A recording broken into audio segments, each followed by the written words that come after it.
Les damos la bienvenida a su tiempo devocional Palabra y Café, el aroma de la palabra del Señor en nuestros corazones, fortaleciendo nuestra fe.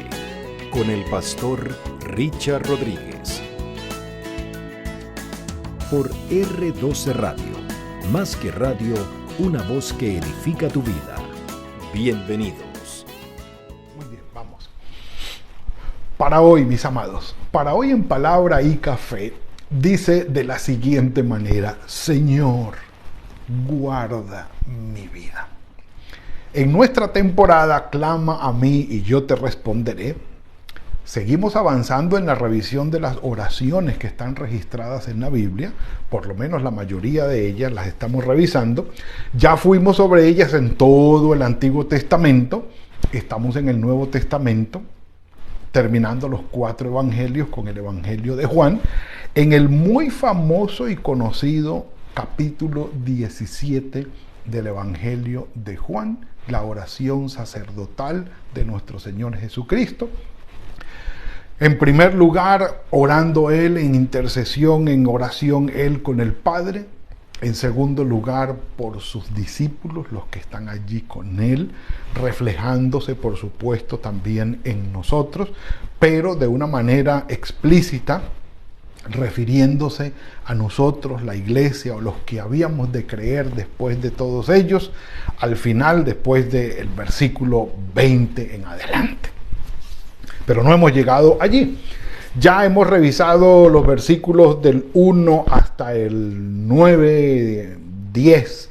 Estuvimos revisándolos. Vamos a avanzar en la oración que el Señor está teniendo en favor. En la oración que el Señor está teniendo en favor de sus discípulos del versículo 11 en adelante.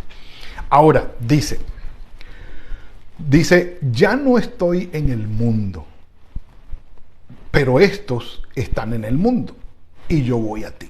Ahora, ¿de dónde viene el Señor hablando? Empieza desde el versículo 9. Yo ruego por ellos, no ruego por el mundo, sino por los que me diste, porque tuyos son.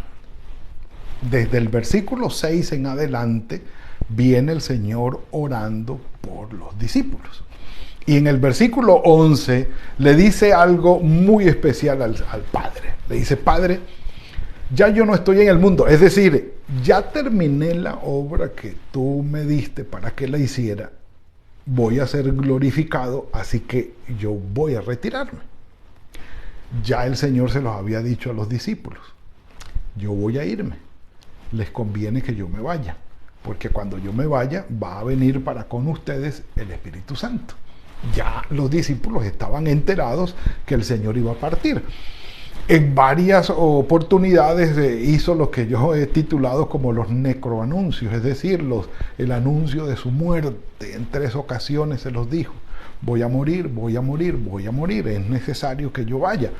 Y se está despidiendo de ellos, y yo creo que ellos están ya conscientes de que el Señor va a enfrentarse a esto, pero no del todo. Yo creo que ellos todavía guardaban la esperanza de que esto no pasara literalmente como se estaba proponiendo.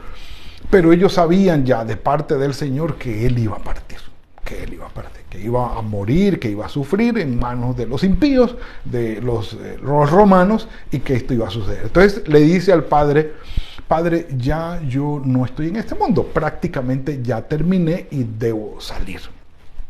Pero estos están en el mundo y la salida del Señor es: yo voy a ti. Yo regreso a ti a tener la gloria que tuve contigo desde antes de que el mundo fuese. Me vas a glorificar ya por mi restitución, digámoslo así, en el ser el Hijo tuyo, Padre, Hijo, Espíritu Santo, y en recibir toda esa gloria. Ya yo no voy a estar aquí. Voy a estar al lado tuyo. Pero ellos sí quedan aquí. Ya Él les había dicho: ustedes oren en mi nombre y pídanle al Padre, porque yo voy al cielo, yo voy a estar allí para interceder por ustedes. Pero el Señor hace un énfasis: ya yo terminé, yo regreso a ti, Señor, pero estos quedan aquí. Tú me los diste, yo los amo. Y sí, se está refiriendo a sus discípulos explícitamente. Pero vamos que nosotros también al lado de ellos estamos aquí aún. No hemos muerto, el Señor no ha vuelto por nosotros, ni como dice Pablo en Santiago, Pablo en 1 Corintios 15, la resurrección no ha llegado. Y si nos referimos a 1 Tesalonicenses 4, pues el Señor no ha llegado para resucitar a los que están muertos ni transformar a los que están vivos. Entonces, eso no ha sucedido. Estamos aquí en esperas. Y dice el Señor, Padre Santo, a los que me has dado, guárdalos en tu nombre, para que sean uno, así como nosotros.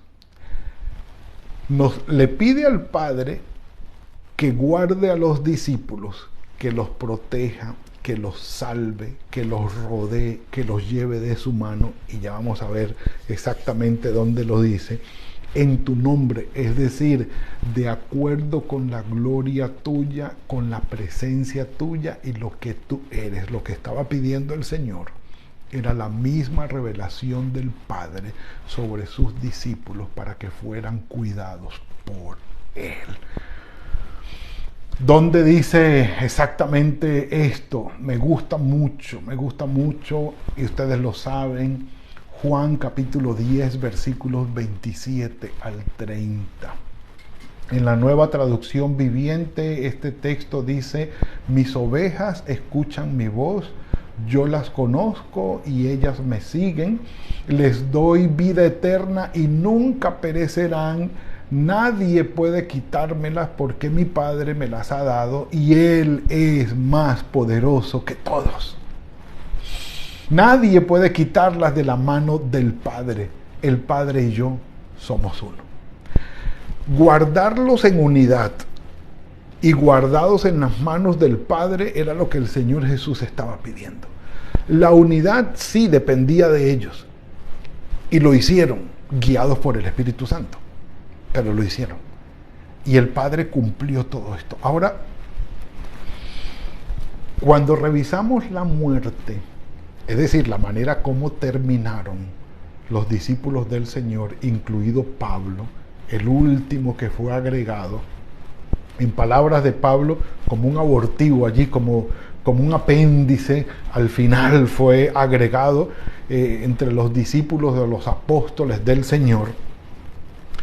Cuando revisamos la vida de ellos, su ministerio, la manera como proclamaron la palabra, cómo siguieron adelante con el Evangelio del Señor y la cantidad de sufrimientos que enfrentaron y la manera como la tradición cristiana extrabíblica atestigua que ellos murieron, la forma como murieron, uno dice, ¿de verdad el Padre los guardó?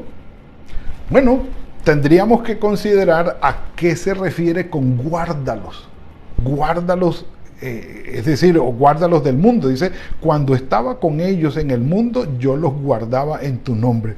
A los que me diste, yo los guardé. Y ninguno de ellos se perdió, sino el hijo de perdición, para que la escritura se cumpliera. Dice aquí, a ver si encuentro la otra versión. Dice la traducción del lenguaje actual, dice: Padre Celestial, dentro de poco ya yo no estaré en el mundo, pues voy a estar donde tú estás, pero mis seguidores van a permanecer en este mundo. Y ahí es donde entramos nosotros, mis seguidores van a estar en este mundo, aunque él se refería a sus discípulos, a los 12 o a los 11. Dice, por eso te pido que los cuides y que uses su poder, el poder que me diste, para que se mantengan unidos, como tú y yo lo estamos. Mientras yo estaba con ellos, yo los cuidé con el poder que tú me diste y ninguno dejó de confiar en mí. El único que se perdió o que nunca creyó en mí fue Judas. Y así se cumplió lo que estaba escrito en la Biblia. Durante el tiempo que estuve aquí, yo los protegí con el poder, con el poder del nombre que me diste, y los cuidé para que ninguno se perdiera. Ahora, ¿cuál es el punto? La protección o el guardarlos, ¿sí? el guardarlos o el protegerlos, no se refería exactamente a que no les pasara nada malo. como nosotros lo podemos concebir, como metidos en una burbuja, que nada les pase, que no van a sufrir, que no vayan a llorar, que no les vaya a pasar nada malo, que por favor, guárdalos, cuídalos, que nunca vayan a derramar una lágrima, que nunca vayan a tener un tiempo de calamidad, por favor. Nosotros definimos el término guardar o proteger bajo el término físico de no experimentar dolor o sufrimiento alguno. A eso no se refiere. Si ustedes lo ven, está diciendo, yo los protegí, ninguno se perdió, excepto Judas. Entonces no se estaba refiriendo a un sufrimiento físico. En el sufrimiento físico, mis amados, tenemos la promesa del Señor de que vamos a superarlo. No nos ha sobrevenido ninguna prueba que no sea humana. Junto con la prueba, el Señor da la salida para que podamos soportarlo. Primera a los Corintios 10:13. Es decir, el sufrimiento físico vendrá. Problemas, dificultades, adversidades, calamidades, líos, persecuciones, hambre, enfermedad, van a llegar. Falta de provisión, van a llegar. El Señor nos va a ayudar a superar esto y llegar al otro lado, trascender e ir más allá. Pero esta protección es espiritual. Guardarnos del mundo para que el mundo no nos haga apostatar de nuestra fe y desviarnos de tal manera que en algún momento digamos, Señor, la verdad, no te conocí y no me interesa. Que nunca lleguemos a tal desvío de nuestra fe, que el Señor nos guarde. Un café por eso.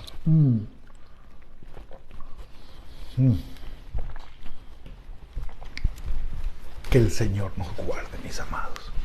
Es decir, que el Señor nos ayude a mantenernos en la fe, que a pesar de las vicisitudes y las adversidades sigamos confiando en Él, que a pesar de las tentaciones y debilidades en este mundo sigamos en el camino de Él, como David, que tenía un corazón recto para el Señor. ¿Se equivocó David? Sí, pero en su error siempre fue al Señor.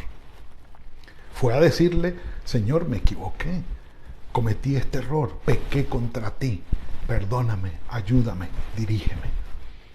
A pesar de las dificultades y a pesar de los errores, que nos mantengamos en el centro de nuestra fe en el Señor.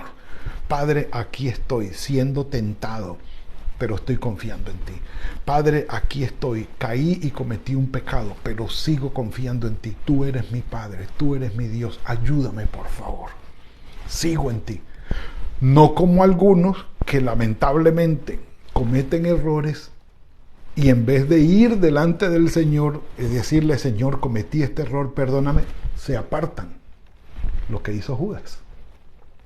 Cometió el error, entregó al Señor, pero nunca llegó a decir, Señor, perdóname por lo que hice. ¿No? En cambio, Pedro, nosotros lo sabemos, negó al Señor, lloró amargamente y se arrepintió. Fue diferente. Entonces, por eso el Señor dice, yo los guardé y el único que se perdió, es decir, el único que cometió errores y en vez de venir a mí se fue Judas. No cometamos ese error. Vamos a equivocarnos, vamos a cometer pecados, vamos a tener errores nosotros. Ante nuestros errores, nuestras equivocaciones y debilidades ante el mundo, no nos alejemos del Señor. Cara a su error. Es decir, ese es colocar el peor error sobre los errores que ya hemos cometido. El peor error sería, con base en los errores que hemos cometido, alejarnos de Dios. No, todo lo contrario. Con todos los errores que hayamos cometido, acerquémonos al Señor. Y Él allí entonces nos va a proteger, nos va a guardar en lo espiritual. Porque en lo material y el sufrimiento humano ya está escrito. Ya vamos a superarlo, vamos a poder hacerlo. De allí todo lo puedo en Cristo que me fortalece. De allí no ha llegado ninguna prueba que no sea humana. Vamos a superarla. Pero en lo espiritual, que la pecaminosidad, la debilidad, las tentaciones del mundo, los errores nuestros, no nos lleven a apostatar de nuestra fe, a alejarnos del Señor, sino todo lo contrario, acercarnos a Él. Texto que me encanta también, que tenemos que referirlo. ¿Quién nos separará del amor de Cristo? ¿Tribulación o angustia, persecución, hambre, desnudez, peligros o espada? Más bien en todas estas cosas somos más que vencedores por medio de aquel que nos amó. Por lo cual estoy convencido de que ni la vida, ni la muerte, ni ángeles, ni principados, ni lo presente, ni lo porvenir, ni poderes, ni lo alto, ni lo profundo, ni ninguna otra cosa creada nos podrá separar del amor de Dios que es en Cristo Jesús. No. Sufrimientos, Señor, ayúdanos. Tentaciones, pecaminosidad, debilidades del mundo, errores que cometemos, Señor, perdóname. Pero que todo lo que nos haga sufrir o todo lo que nos haga pecar nos lleve a Dios. Nunca que nos separe de Él. Eso es como si negáramos, como hay algunos que ustedes conocen, yo también, que en el momento de enfermedad, que en el momento de dolor, en el momento de alguna dolencia física, dicen, no, yo no quiero ir al doctor. No, al médico no me lleven, no, al hospital no, a la clínica no. Por favor, si estás enfermo, debes ir a la clínica, debes ir al hospital, al médico, no, por favor. Oramos, sí, confiamos en el Señor, pero así como el hospital es al enfermo, la iglesia y el Señor es al pecador, al que ha cometido errores. Esa es la protección que necesitamos y que tenemos del Señor. Que a pesar de nuestros errores, de nuestras debilidades y de nuestras tentaciones, el Espíritu nos lleva hacia Él para guardarnos y no caer como Judas, que cuando se equivocó, se alejó y no alcanzó misericordia. Que el Señor nos ayude en esto, sabiendo que nuestras vidas están en sus manos y nadie nos puede arrebatar de la mano del Padre. Allí estamos. Señor, gracias por guardar nuestras vidas. Gracias porque somos tus ovejas y tú nos guardas, Señor. Gracias porque en medio de los sufrimientos y de las adversidades, tu protección está sobre nosotros. Nos das aliento y nos das fuerza para poder soportar y llegar al otro lado. Y en medio de nuestros errores y de nuestras equivocaciones, gracias porque tienes misericordia de nosotros y nos cubres con tu Santo Espíritu. Señor, ten misericordia de nuestras vidas. Ayúdanos allí donde te necesitamos. Tu intervención, tu mano poderosa sobre nosotros, para nosotros es indispensable. Ayúdanos, Señor, que cada corazón aquí presente, Señor, que ora en medio del sufrimiento, en medio de la debilidad, en medio de los errores que se han cometido, puedan disfrutar de tu paz, de tu gozo y de tu misericordia, de tu perdón y de tu redención. Señor, nada mejor ni más grato que estar en tus manos. Bendito sea tu nombre. Encomendamos en tus manos el resto del día. Guárdanos y guíanos con el poder de tu Espíritu Santo. En el nombre de tu Hijo Jesucristo. Amén y amén. Mis amados, ha sido la entrega de hoy. El Señor es bueno con nosotros. Y bueno, que el Señor los bendiga y los guarde. Que tengan muy buen día hoy. Que sea fructífero el trabajo de sus manos. Que todo cuanto hagan sea bajo la bendición del Señor. Y nos veremos mañana, si el Señor lo permite, en otra entrega de Palabra y Café. Que el Señor nos guarde. Gracias por compartir con nosotros este espacio de Palabra y Café. Hasta una próxima oportunidad por R12 Radio. Más que radio, una voz que edifica tu vida. Que Dios les bendiga.